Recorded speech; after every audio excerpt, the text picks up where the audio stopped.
सरदार जी, क्या Iran America war के बाद भी अमेरिका वर्ल्ड पावर या वर्ल्ड लीडर रहेगा? क्या दुनिया भर के लोग उसे अब भी वर्ल्ड लीडर मानेंगे? अरे बेटा शिज्जू जी, अमेरिका को वर्ल्ड पावर कुछ वीक देश मानते थे और कुछ स्ट्रांग देश मानते थे। दोनों को अलग अलग समझो। पहला पॉइंट, वीक कंट्रीज अमेरिका को इसलिए वर्ल्ड पावर मानते थे क्योंकि वो किसी भी जगह मिलिट्री अटैक करके जीत सकता था। लेकिन ईरान में जो हुआ उसे अब वीक देशों को लगेगा कि हम भी लड़ सकते हैं और जीत सकते हैं।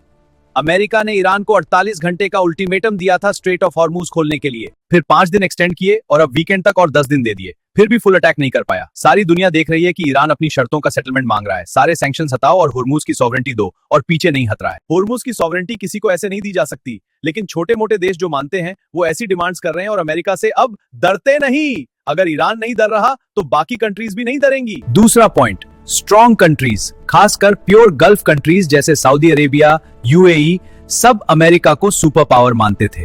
गल्फ कंट्रीज अमेरिका को सुपर पावर क्यों मानती थी? क्योंकि अमेरिका ने 1980 से इन कंट्रीज में अपने मिलिट्री बेसिस बना रखे थे। उनसे कहा था आप अपना सारा ऑयल पेट्रो डॉलर में बेचो, हम तुम्हें प्रोटेक्शन देंगे।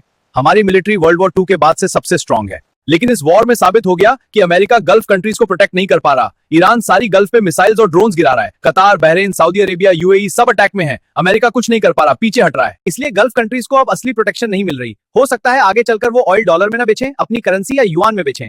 अगर गल्फ कंट्रीज अपनी करेंसी में ऑयल बेचने लगें तो अमेरिका को क्या दिक्कत होगी? इससे अमेरिकन डॉलर की वैल्यू घट जाएगी।